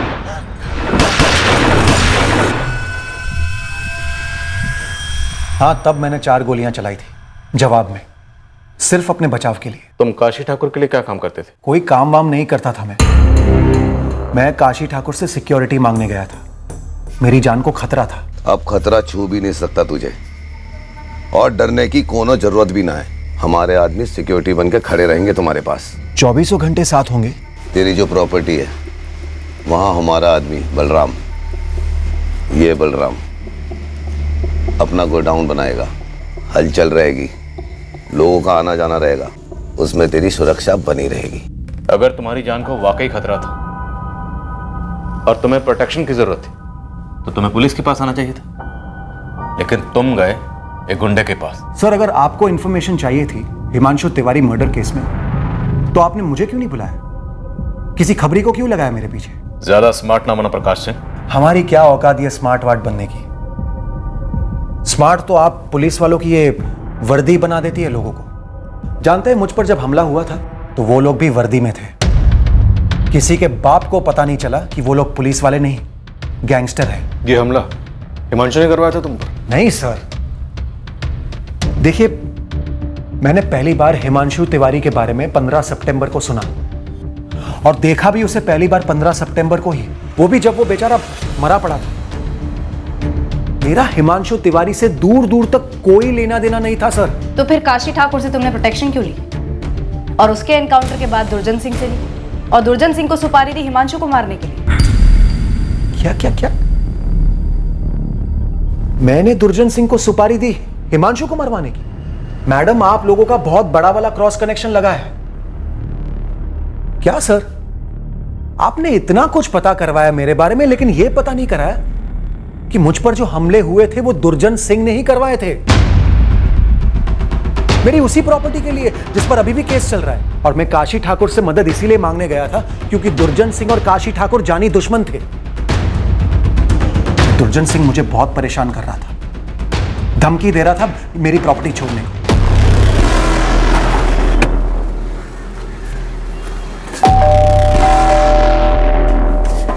क्या है?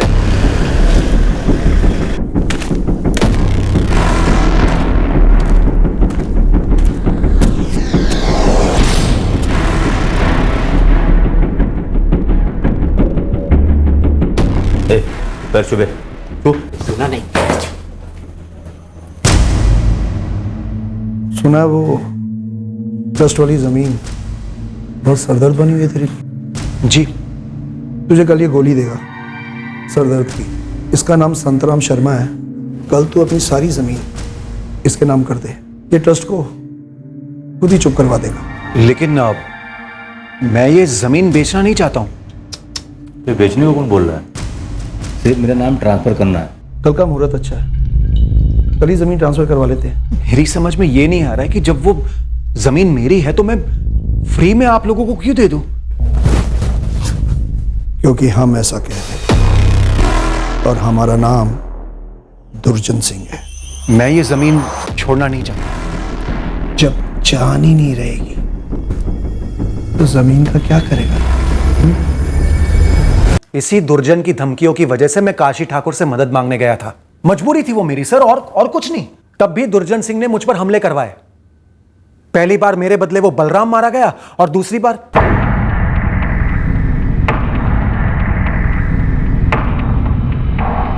सर कहीं ऐसा तो नहीं कि इस बार भी दुर्जन मुझे,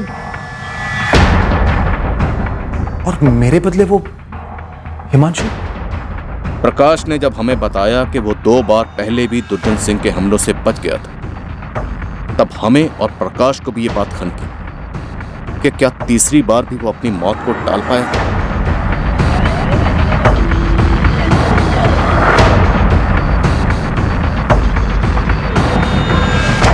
सर ये शूट आउट से एक दिन पहले का फुटेज है।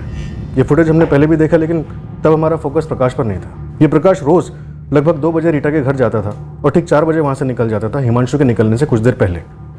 लेकिन 15 सितंबर को हिमांशु प्रकाश से कुछ देर पहले निकल गया था। और गुप्ता, फुटेज में एक चीज़ और नोटिस की, हिमांशु और प्रकाश दोनों की बाइक तकरीबन एक जैसी। सर 2011 का बलराम चौहान मर्डर केस और 2012 में शूटर्स ने पुलिस वर्दी में जो प्रकाश सिंह पर हमला किया था, इन दोनों केसेस में सभी शूटर्स गिरफ्तार हुए थे और दुर्जन सिंह ने कबूल किया था कि इन हमलों का मास्टरमाइंड वही है। तब तो इस मास्टरमाइंड से एक मुलाकात हमारी भी बनती है। दुर्जन सिंह की ऑफिशियल कस्टडी के लिए अर्जी दे दो। आपके कमिश्नर साहब कोई बड़ा इनकाउंटर किसी नए भर्ती हुए हवलदार को सौंपेंगे क्या? बस यही हमारे साथ हुआ। ये दूध भात संजय राजपूत टुच्चे से काम में भी गड़बड़ कर गया। कह रहा था 1 महीने से फील्डिंग लगाई है। भैया जी, प्रकाश सिंह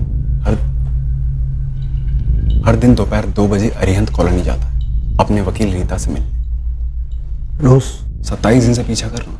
और तो और बंदा इतवार को भी वहां पर गया था। अरिहंत कॉलोनी के बाहर का रास्ता एकदम सुनसान। आप मुहूर्त निकाल दो, प्रकाश सिंह को कल के कल ढूंढ लो। हमारी कोर्ट में अगली पेशी कब है? अगले हफ्ते भैया। 1 हफ्ता और उस पर नजर रख, पूरी रिपोर्ट दे। इस बार वह बचना नहीं चाहिए। ये शूटर्स यूनस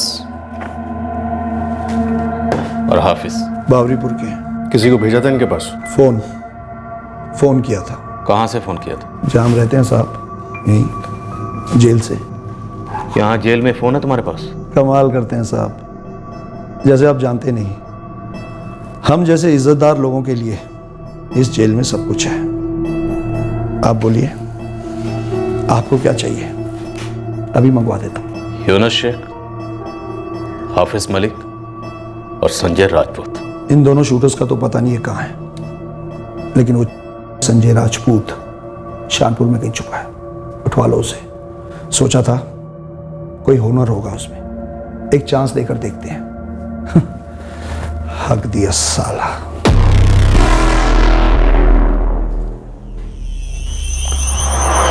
पंडित जी, एक फोन का इंतजाम कर दीजिए। कहाँ है गधे के बच्चे? भैया जी मिस्टेक हो गई मुझसे।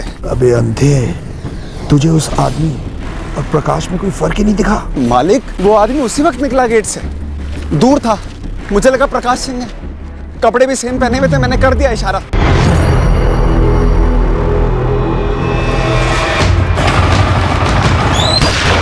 अगली बार ऐसी मिस्टेक कभी नहीं करूंगा मैं। तेरे लिए कोई अगली बार नहीं है। और हाँ, अब एक गलती और मत करना, मेरे सामने मत आना। उठा लो संजय राजपूत। ये यूनुस और हाफिज मैं आपको ढूंढ कर दे दूंगा। लाल शहर के किसी बिल में छुपे होंगे और इस मर्डर का बिल अब मेरे नाम पे फाड़ दो। जब काशी का कुत्ता बलराम मारा गया था, रत्ती भर भी दुख नहीं हुआ था, लेकिन ये हिमांशु तिवारी, ये मासूम था बेचारा। हमारा इससे कोई लेना देना नहीं था।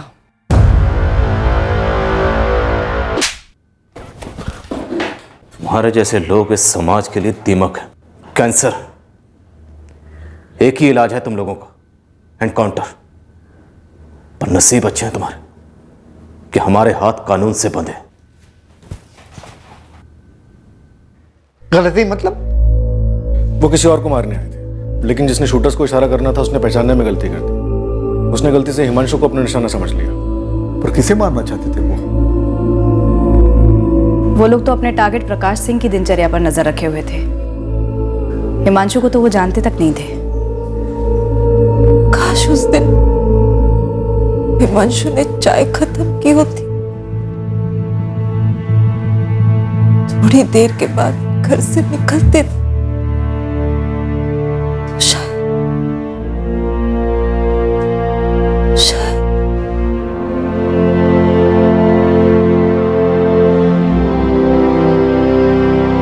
मुझे भी डर लगा रहता बेटा कि एक ना एक दिन तेरे पापा मुझे छोड़कर चले जाएंगे। अब तो पापा चले गए ना हमेशा के लिए।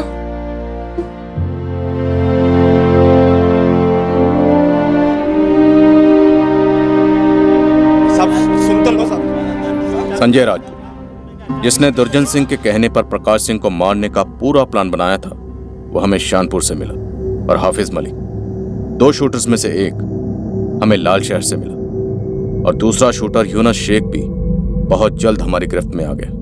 हिमांशु तिवारी बेवजह मारा गया और हमने उसकी जिंदगी के हर पहलू, हर रिश्ते, हर रंजिश को उसके कत्ल का संभव मकसद समझकर टटोला, बाल की खाल की, जबकि हकीकत यह थी कि हिमांशु तिवारी गलती से मारा गया था। मिस्टेकन आइडेंटिटी का यह कोई पहला केस नहीं था हमारा, और यह भी कोई पहली बार नहीं हो रहा था कि दुर्जन सिंह जैसे जुर्म के बाहुबली ने जेल में बैठकर ही मौत का फरमान सुनाया था और मासूम जिंदगियों के साथ भयंकर खिलवाड़ हुआ था। हमें शर्मिंदा होना चाहिए और हम शर्मिंदा हैं कि ऐसे अपराधी हमारी नाक के नीचे पनपते हैं और हम जवाबदेह हैं इस कड़वे सच के लिए। यहां कानूनी प्रक्रिया कछुए की चाल से चलती है और छटे हुए बदमाश निरंकुश उधम मचाते हैं। हमें उन तमाम बेलगाम अपराधियों के दिलों में कानून का खौफ बिठाना हो ताकि सामान्य जन समुदाय कानून और कानून के रखवालों पर पूरा भरोसा कर सके। हमें अपनी वर्दी की गरिमा को बनाए रखने के लिए इस वर्दी के कर्तव्यों को 100% पूरा करना होगा। जब तक ऐसा वास्तविक तौर पर हर रोज हर पल नहीं होगा, तब तक हम सुरक्षा का केवल एक चिन्ह बनकर रह जाएंगे, कवच कभी नहीं बन पाएंगे। कल रविवार 24 दिसंबर को हम क्राइम पेट्रोल सतर्क का एक नया केस आपके सामने पेश करेंगे। याद रखिए, ये केस रात 11 बजे शुरू होगा। जय हिंद। इस तरह के और भी एपिसोड देखने के लिए हमारे चैनल को सब्सक्राइब करें और बेल आइकन दबाना ना भूलें।